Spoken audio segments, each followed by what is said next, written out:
जय हिंद दोस्तों, मैं नितेश के the key of knowledge channel में आपका स्वागत करता हूं। बिहार के सभी एग्ज़ाम के लिए बिहार जीके का सीरीज चल रही है। आप सभी इन सीरीज़ों को भरपूर प्यार भी दे रहे हैं। आज का मोटिवेशनल क्वेट्स: ज़िंदगी खेलती भी उसी के साथ है जो खिलाड़ी बेहतरीन होता है। दर्द सबके एक से हैं मगर हौसले सबके अलग अलग। कोई हताश होकर बिखर जाता है तो कोई संघर्ष करके निखर जाता है। आज का पहला प्रश्न: टोडरमल किस मुगल शासक के प्रसिद्ध राजस्व मंत्री थे? मूल संबंध टोडरमल का सितारपुर उत्तर प्रदेश से है। टोडरमल अकबर के दरबार में रुके थे। इसे ही भू राजस्व व्यवस्था का प्रबंधक भी माना जाता है। अकबर से पहले टोडरमल शेरशाह सूरी से भी जुड़े हुए थे। इसका आंसर ऑप्शन सी, अकबर के वो राजस्व मंत्री थे।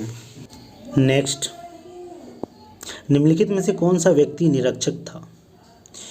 देखिए, चारों मुगल बादशाह ही हैं। औरंगजेब सबसे पढ़ा लिखा बादशाह था।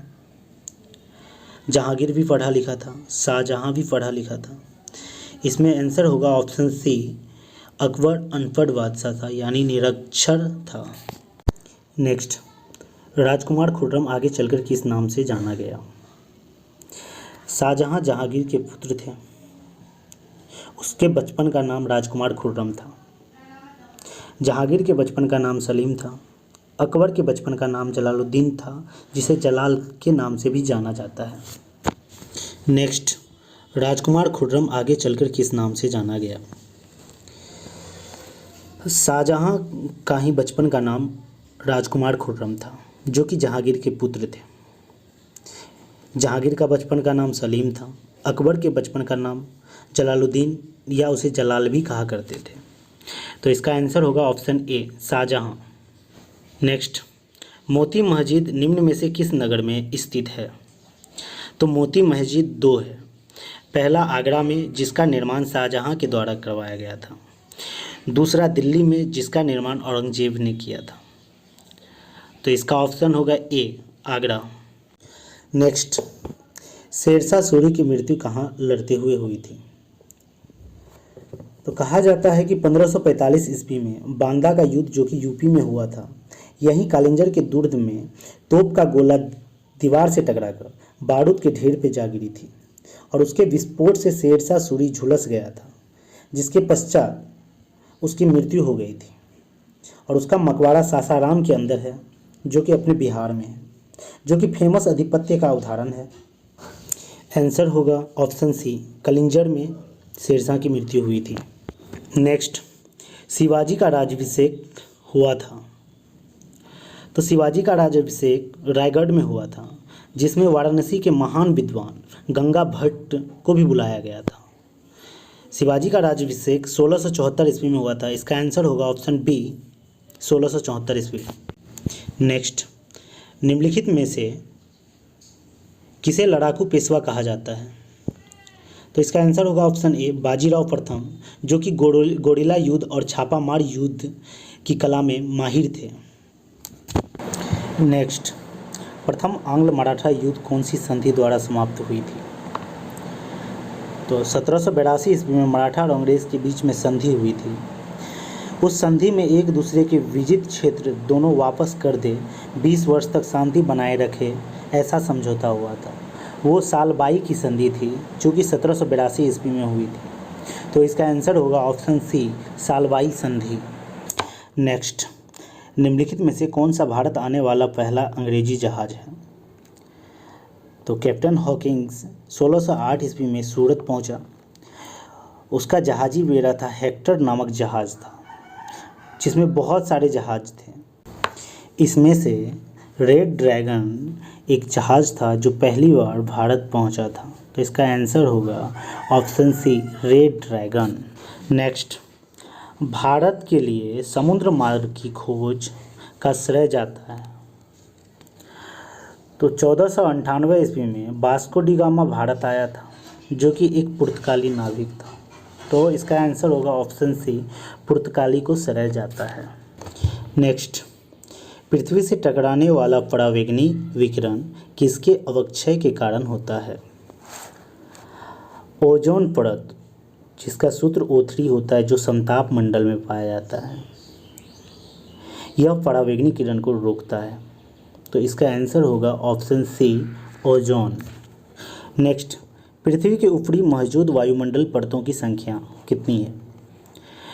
तो टोटल वायुमंडल में 5 परत हैं। पहला क्षोभ मंडल, दूसरा समताप मंडल, तीसरा मध्य मंडल, चौथा आयन मंडल और सबसे लास्ट वायुमंडल होता है। तो टोटल 5 परत हैं। तो इसका आंसर होगा ऑप्शन बी, 5। नेक्स्ट, किसके ऊपर ताप तीव्रतापूर्वक बढ़ता है? तो सबसे पहले होता है क्षोभ मंडल। क्षोभ मंडल में मौसम संबंधी घटनाएं होती हैं।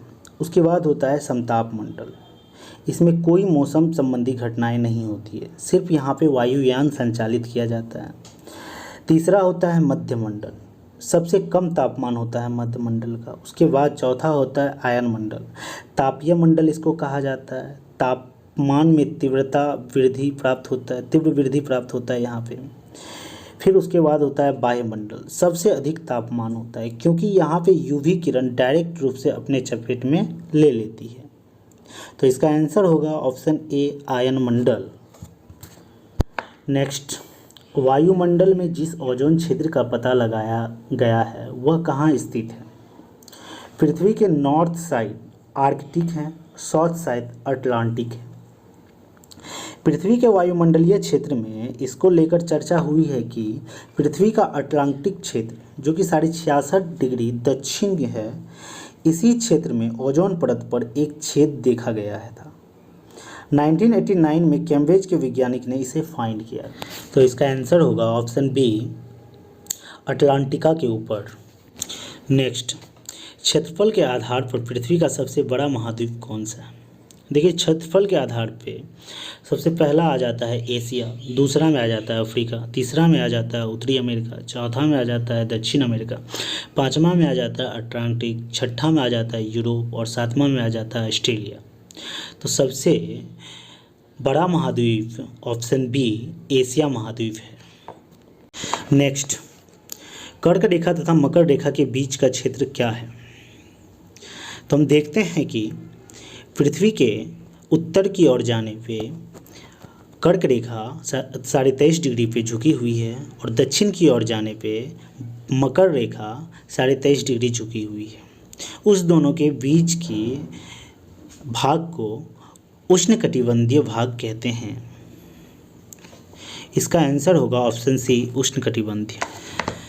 शीतोष्णकटिबंध वाले भाग 23.5 डिग्री नॉर्थ साउथ से 66.5 डिग्री नॉर्थ साउथ में स्थित है। शीत कटिबंध वाले भाग 66.5 डिग्री नॉर्थ साउथ से 90 डिग्री नॉर्थ साउथ में स्थित है। नेक्स्ट, भूमध्य रेखा निम्नलिखित किस देश से होकर नहीं गुजरती है? तो भूमध्य रेखा पर स्थित देश है इक्वाडोर है, कोलंबिया है, ब्राज़ील है, कांगो गणराज्य है, कीनिया है, सोमालिया है, इंडोनेशिया है और किरिबाती है। तो ये सब भूमध्य रेखा पे स्थित है। मैक्सिको, जो कि कर्क रेखा इससे होके गुजरती है, तो इसका आंसर हो जाएगा ऑप्शन बी, मैक्सिको। नेक्स्ट, मानचित्र बनाने के वैज्ञानिक को कहते हैं। देखिए, कार्टोग्राफी मानचित्र का अध्ययन होता है, जियोग्राफी और जियोलॉजी ये पृथ्वी का अध्ययन होता है। तो इसका आंसर होगा ऑप्शन ए, कार्टोग्राफी। नेक्स्ट, दुनिया की छत, रूफ ऑफ द वर्ल्ड निम्नलिखित में से किसको कहा जाता है? आप लोग जानते होंगे, माउंट एवरेस्ट सबसे ऊंची चोटी है जो कि नेपाल में स्थित है। पामीर का पठार जो कि तिब्बत में है, इसी को कहा जाता है दुनिया का छत्र। साइबेरिया का मैदान ये रूस में स्थित है। हिंदुकुश पर्वत भारत के उत्तर पश्चिम सीमा में है, वर्तमान में अफगानिस्तान के हिस्से में है। ये हिस्सा जहाँ जुड़ता है उसको कहा जाता है खैबर दर्रा। तो आपका आंसर होगा ऑप्शन बी, पामीर का पठार दुनिया का छत, रूफ ऑफ द वर्ल्ड कहा जाता है। नेक्स्ट, भारत और पाकिस्तान की सीमा पर स्थित मुहाने का नाम क्या है? भारत और पाकिस्तान की नदी का मुहाना को सरक्रीक कहा जाता है, जो कि 24 डिग्री अक्षांश पे है। तो इसका आंसर होगा ऑप्शन बी, सरक्रीक। अब आपका आज का प्रश्न खत्म हो गया है। अब मैं आज्ञा चाहता हूँ। जय हिंद, जय भारत।